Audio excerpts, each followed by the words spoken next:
I want to make a prediction. Today is September 16th, 2025, and I want to make a prediction. Don't sniff my ear. No, don't sniff my tunnels. My ears are breathing. Here's my prediction. Everything's gonna be fine. It's not fine now. It's not fine yet. But everything's gonna be fine. You know how I know? Artists predict the future. And look at the art we're making these days. And look at who isn't. Who is creating? Who is envisioning? Who is leading? Just look at who's making the art these days.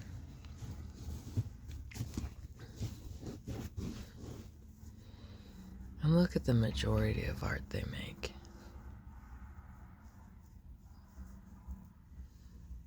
A lot of the art we see is protest, and rightly so, and a lot of the art we see is made by people who disagree, and a lot of the art we see is unfinished, but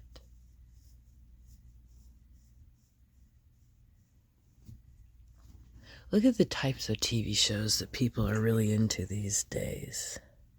What is the most popular shows on the streaming services? What gets talked about the most? Now that you have a choice, now that you really get to choose where you put your energy and attention, and there is just so much available for your affection. Look at what the trends are.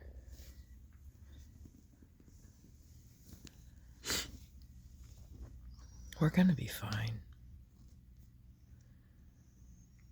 Look at the people writing stories these days, and look at the quality of their writing.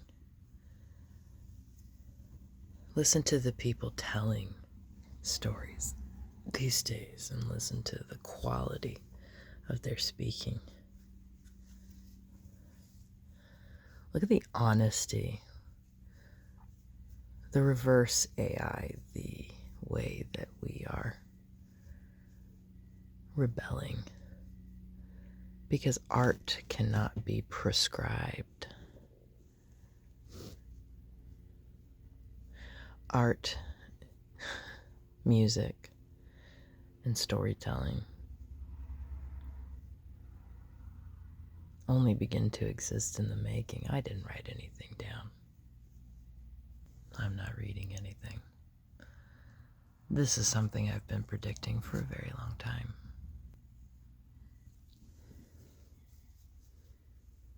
Look at the things people value now. Look at all the tiny homes. Look at the anti-consumerism. Look at the way foragers are taking over. Listen to the stories told by people whose history is older than most, and who still have a connection to it.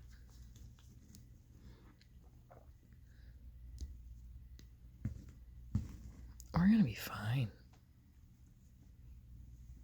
We're gonna be okay.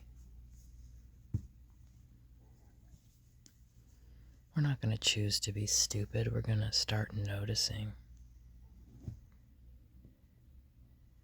the ways that they try to convince us to hate each other. We don't hate each other. That was a lie. Look at our behavior. Look at the studies on human violence. Look at the generational healing. Look at the conversations about trauma.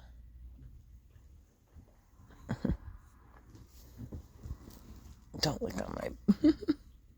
Don't lick your butt on my blankie.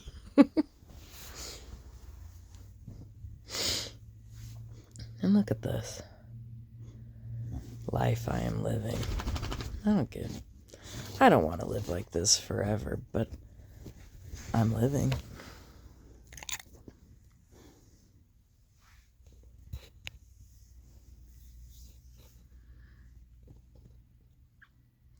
perfect, but it's me. I've never been happier. I've never been safer. Despite everything going around, I'm not afraid. I don't get afraid of much. I'm afraid of heights, but that's a visceral response. I don't have control over that. My body is built like a tree trunk and it is meant to stay on the ground, but I'm not afraid of people. And it's not because I can take them in a fight, because I can take most people in a fight if I had to, but that's not how I was trained. I was raised by someone who was violent only in defense, trained to be careful before engaging in lethal action. And then when I became an adult, I was trained in restraint. Literally. I'd have to re-up it, but safety care, man, those kind of restraint training certified. I don't fear people because I have no reason to. I believe in us more than I don't. There are extremists, and maybe someday it'll be me at the end of that weirdly inscribed bullet, but as of today, even if that happened, the only thing I'm really afraid of is who'll take care of my babies.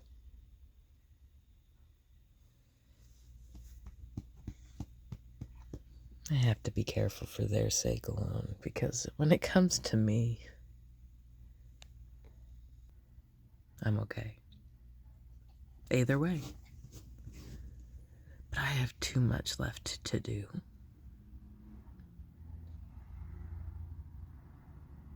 Before I'm allowed to go away, I think. I don't really want to. I love being here. When I've had a bad day, do you know what I go and do? When my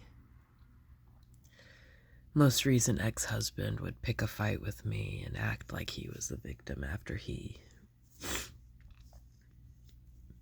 destroyed me emotionally, and then, would do things like collapse on the floor, making excuses for my pity.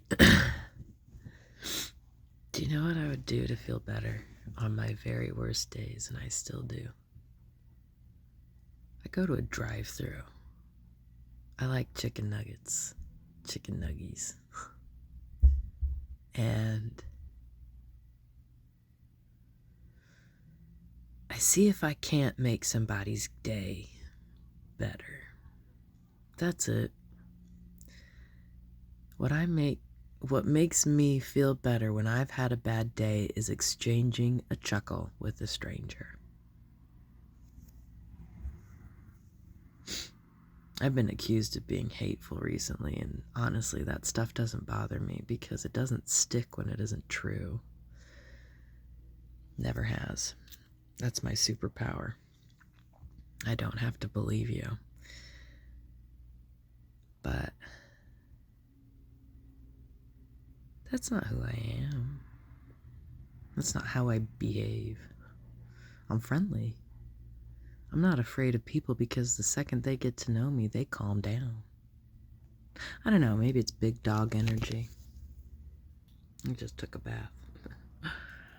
My ears are full of water, but anyway.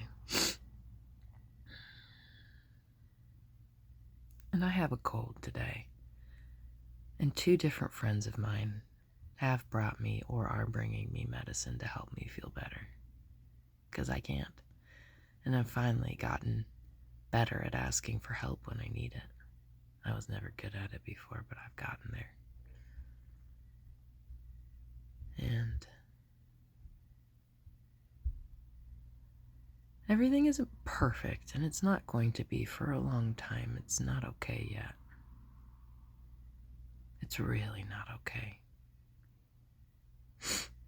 And just because I have the privilege of not being in danger just yet doesn't mean the people that I love and care about and witness for aren't. They are. We're not okay yet. I'm non-binary. I'm a trans individual. That's why I like the name Professor X for the internet, because big fan of the X-Men growing up, big fan of Malcolm X and his politics, and big fan of the neutral identity of being an X.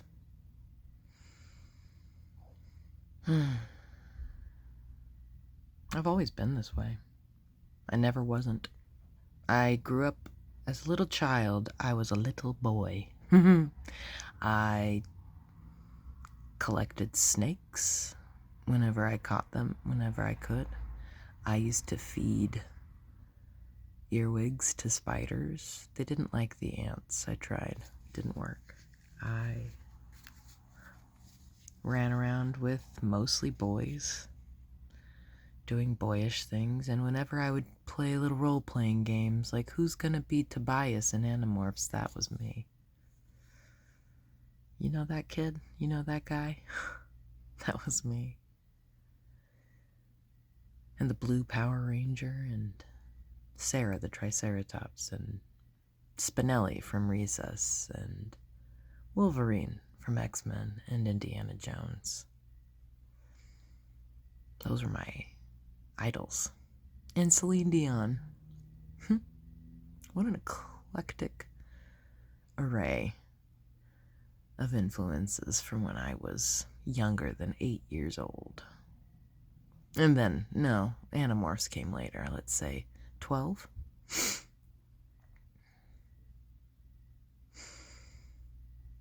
I learned how to perform femininity in high school. I wasn't ever good at it before that. And those few people who knew me in junior high and still do may vouch for this. I dressed like a little butch kid. Baggy t-shirts, baggy pants, sometimes bell-bottom jeans. We were poor too, but that was just kind of my style. And also, sometimes my parents said I was fat. I wasn't. There is an issue. Not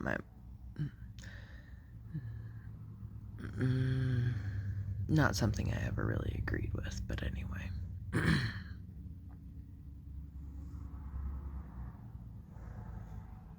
I've been trans this whole time. I just learned how to perform femininity, and then I got on estrogen after I got married, and my body tried to be more womanly, and it gave me, I'm not kidding, I could find the medical records if I needed to, but you could just ask anybody who knew me, specifically my students. I suffered from chronic laryngitis for 15 years while I was on that estrogen, because my voice was about a major third too high. And now that I speak in the appropriate range for my voice, the laryngitis has gone away. Even though I have a cold today and a gig tomorrow, I'm not afraid. Because my voice is correct now. And as long as I'm not sick tomorrow, I'm gonna be okay. Because I stopped pretending and masking and hormoning my way into a different identity that I wasn't. So anyway, we're not okay, but we're gonna be. We have a future. We have a future that only the artists and the crazy people like me can predict. Here's how I see it. Here's my prediction. After this civil war, the civil war we are already in, by the way, in case you haven't noticed, we're just far less violent about it. The civil war has been happening for like a decade.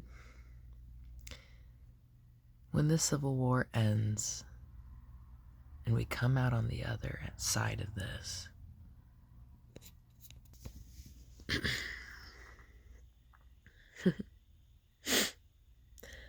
We're going to actually take care of each other. We're going to practice village economics. Village economics is just my way of calling for a return to the way we were when we started this whole thing. Because as we're beginning to find out, and as my generation, millennials, I'm an elder millennial. I'm 38 years old, so I'm an elder millennial. 1987, baby. I have retired from a career. That's how old I am. I'm building a new one as we speak. My generation really helped spark the downfall. I love how much we're blamed for this. It's probably the best note on our collective resume. It's destroying the diamond business and the extra big home business and the luxury car business and the, I don't know, you tell me.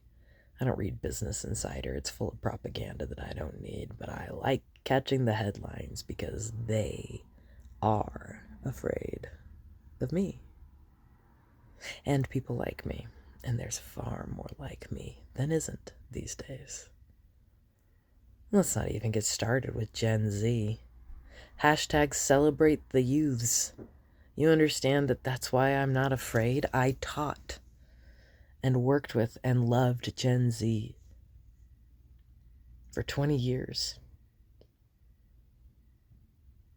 And they taught me. And they're not going to divide us like they divided us in the past. We're not doing generations hating each other anymore. That's the war. This civil war is a battle for our collective souls. And I don't mean the band from when I was in high school. And how do we win? We choose love. That's it. We love like Jesus did. And that comes with boundaries. Because if you know anything about the guy, whether or not you believe he was a deity, I don't think he was, but I love the guy anyway because he taught me not to put up with any bullshit.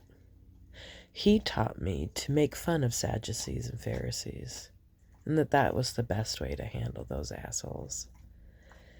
He taught me that while you can walk with a cross upon your back to the place of your own death. Look at this girl.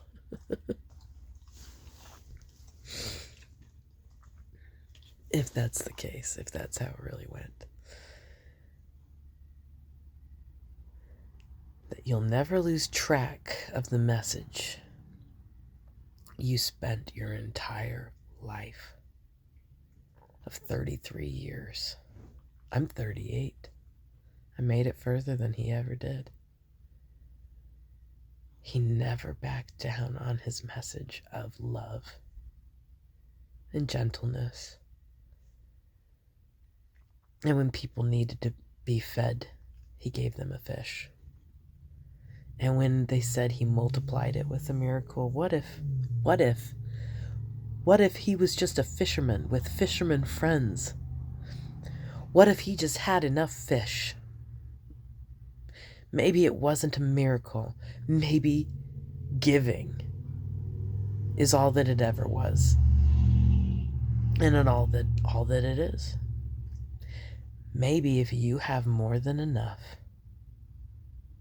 and you give what your excess is to those in need, maybe that's all he needed us to understand. And that's what made him a dangerous rebellion in the minds of men. And that's why they've been colonizing his memory ever since. It's much easier to control people when they believe the good things so you can mix the poison in for them to take.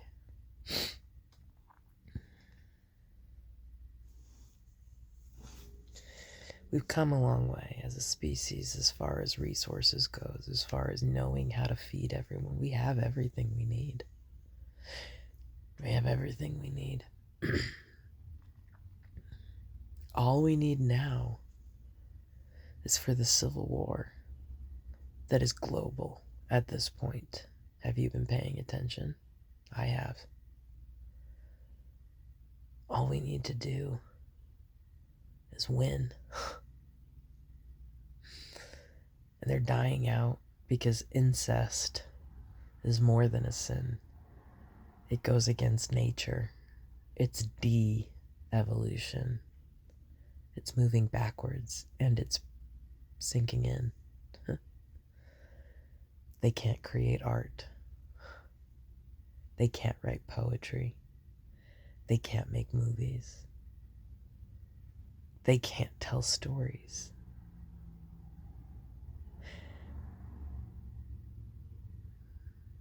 Let me teach you about the ruling class sometime and show you how 10,000 years of history brought us to this point, but 300,000 years of history is gonna win out. Village economics is just a call to return to our ancestry, the way we really naturally are, but have been forced to forget. And it comes through false scarcity, which encourages competition, and the only time our ancestors went to war is when they were in competition for resources. Otherwise, they played, and I made a video about this yesterday. Anyway, I love my neighbors. I really do. Not just in the Jesus way. Like when I see my neighbors who I don't hardly speak to because my Spanish is like lame and we just haven't had the chance to run into each other. I see them and they smile at me and we say hello, and their kids smile at me and say hello, and I love them. And I still have love for the men who have abused me in the past because I know them. I understand why they are the way they are. They don't make me afraid, they just make me sad. And the people who cause harm for harm's sake, they're just an aberration in the genetic timeline. They're going extinct. And the social science data backs me up on that, I think. Anyway, I just felt like I needed to say that. And this is long enough, so that's all I'm going to say. I hope you have a lovely day, or a good night, or whatever this is. Until next time. Sweet dreams. Whatever they be.